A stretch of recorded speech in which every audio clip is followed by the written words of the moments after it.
What we're going to do today is think a little bit about archaeology, because that was another part of this project, introducing people to archaeology and the sorts of things that we do.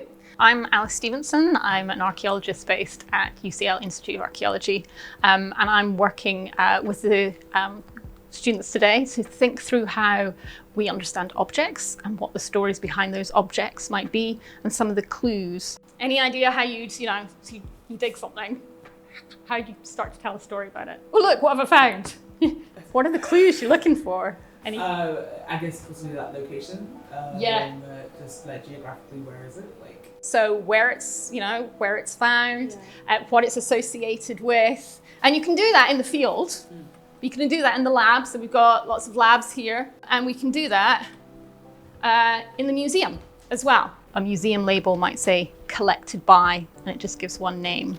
How do you unfurl the history behind that object? Because it's been in many different times, it's been in many different places. So how do we tap into some of those other people and some of those other places?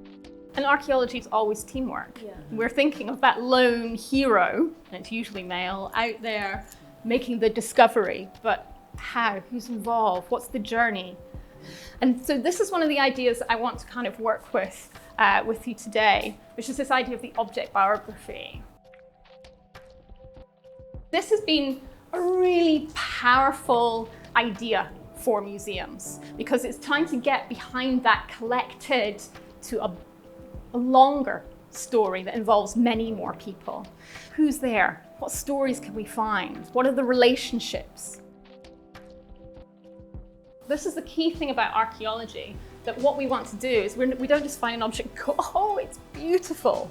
We want to know what it's associated with, where it was found, because that allows us to make inferences about the past. All museum objects have numbers associated with, and you hardly ever see these in museums when they're on display because curators, they've put it so you can just see the lovely, pretty object. But actually, this is really valuable because that number is the thing that links it to the database. You can start your journey.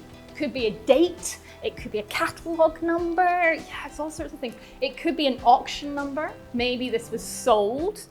It could be a context number, so archaeologists like to put, this was found in grave 543, or this was found in strata XYZ. So these numbers locate these objects in different places, in an auction house, in someone's private collection. This is Petrie's notebook. We've got some information, we can start to do some things. What sorts of questions might you then start asking? The GR. Yeah? Because it says GR jar, and then GR bowl, and then GR vase, and then GR something else. Yeah. Or something. So I think it's classification. And then what have we got? I think it says Ali Gadala. Ali Gadala, okay. Yeah. Suddenly, we've got an Arabic name.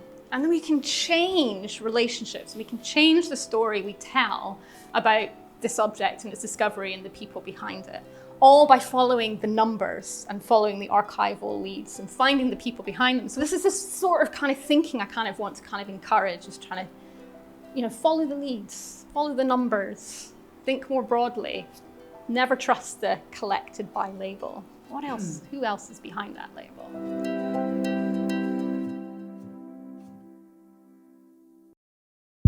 Right, we are going to do some object handling. We all get to do the glove thing. Always have the object in your focus. 2 hands if possible.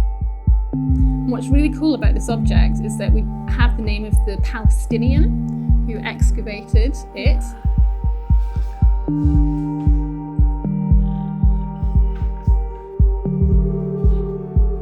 So I'm going to pop these back in the drawer and we can head over to the Petrie.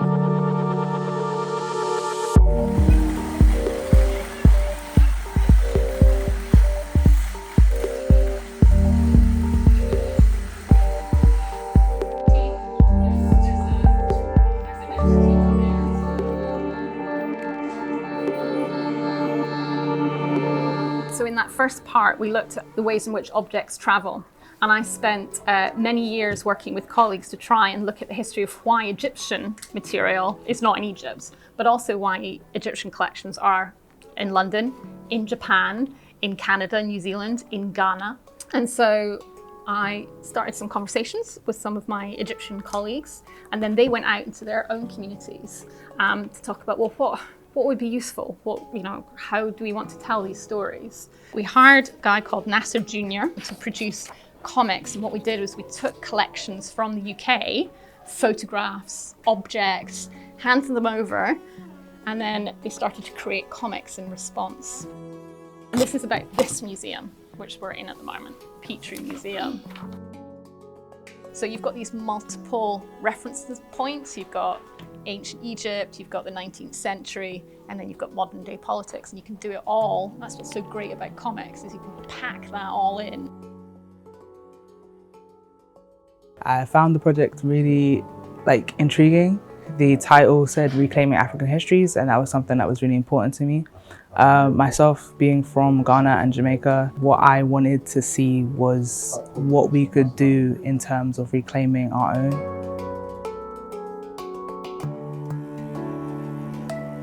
I'd like this project to touch people. I'd like people to be able to connect to it and see their history reflected and see that actually they matter. I hope that the project inspires the young people to not only look into their own personal family history, but the history of whether their nation, their tribe, their ethnicity, and the ones around them.